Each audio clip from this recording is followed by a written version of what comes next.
Hai guys, welcome to Atta Channel.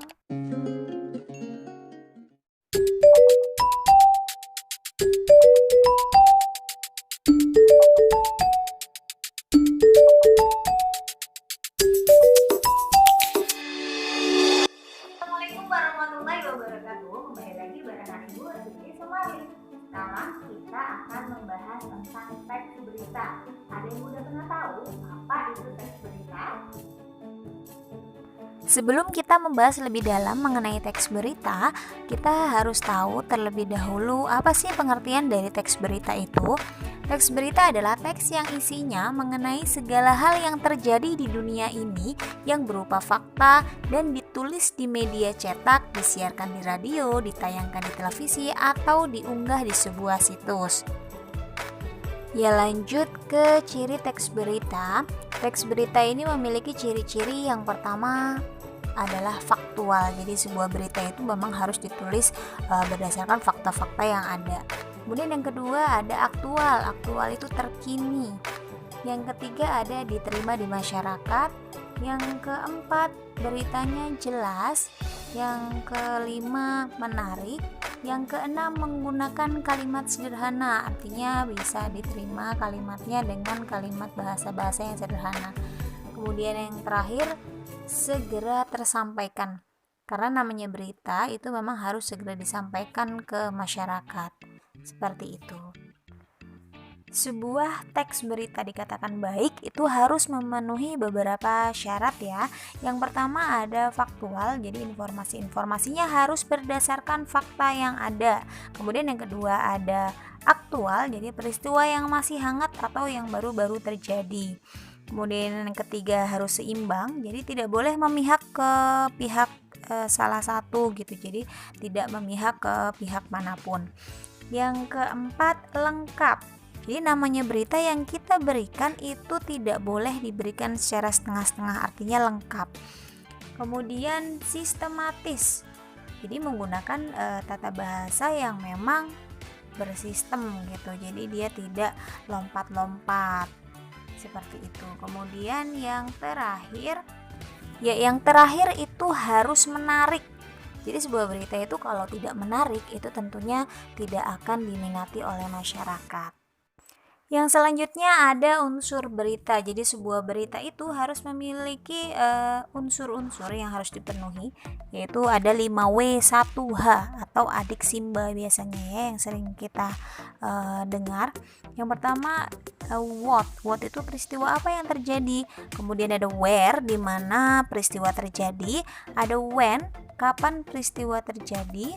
Kemudian ada who, yaitu siapa yang terlibat dalam peristiwa tersebut. Kemudian ada why, mengapa peristiwa terjadi.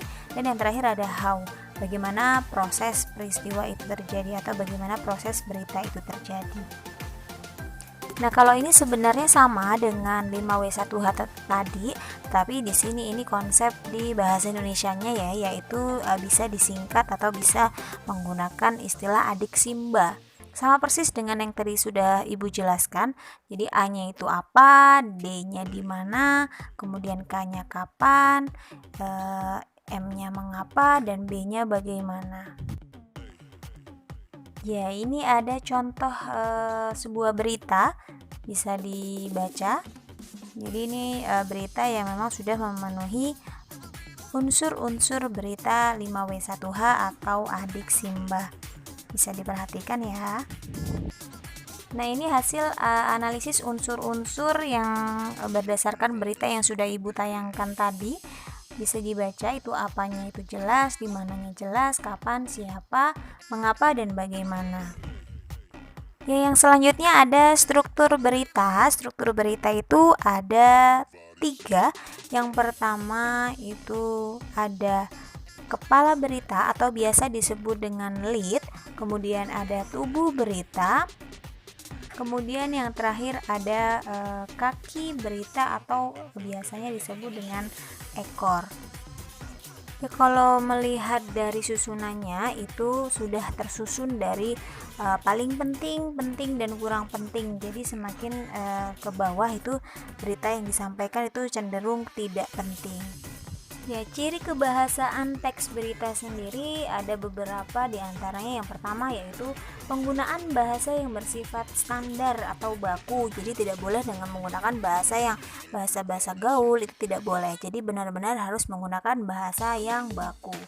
Kemudian menggunakan kalimat langsung. Biasanya dia seperti ada wawancara, misalkan dalam sebuah berita itu ada wawancara siapa gitu, itu harus menggunakan kalimat langsung.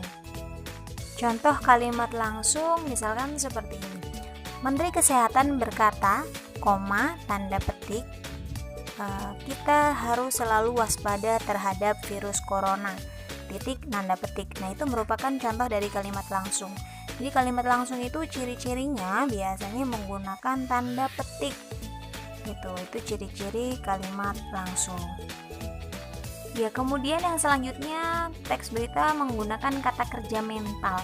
Kata kerja mental ini adalah kata kerja yang menunjukkan respon atau sikap seseorang terhadap suatu tindakan. Contoh, merasa tertipu. Nah, merasa tertipu ini merupakan bentuk respon ya terhadap sebuah tindakan. Yang selanjutnya penggunaan fungsi keterangan waktu dan tempat. Kita harus tahu berarti kata keterangan itu ada keterangan tempat, kemudian keterangan waktu. Kalau keterangan tempat contohnya di rumah, di toko, di warung. Kalau keterangan waktu itu pada sore hari, kemudian pukul berapa, itu termasuk dalam keterangan waktu. Dan yang terakhir penggunaan konjungsi temporal. Ya, konjungsi temporal ini berkaitan dengan kata hubung waktu ya. Jadi contohnya ketika itu kan waktu, kemudian ada pada saat, itu juga waktu. Kemudian kalau kita lihat di contoh itu ada kemudian, sejak, setelahnya, itu merupakan konjungsi temporal, tempo, waktu. Ya, ini ada beberapa langkah-langkah untuk menyusun. Yang pertama yaitu menentukan topik berita, yang kedua mengumpulkan bahan berita, yang ketiga menyusun berita dengan konsep adik simba, yang keempat menyusun kalimat berita dengan bahasa yang singkat, padat, dan jelas, yang kelima menyusun berita dengan memperhatikan keruntutan, dan yang terakhir mengoreksi kembali berita yang ditulis. Tadi penjelasan Ibu tentang teks berita. Mudah-mudahan bisa bermanfaat dan bisa dipahami oleh kalian. Ibu akhiri, wassalamualaikum warahmatullahi wabarakatuh.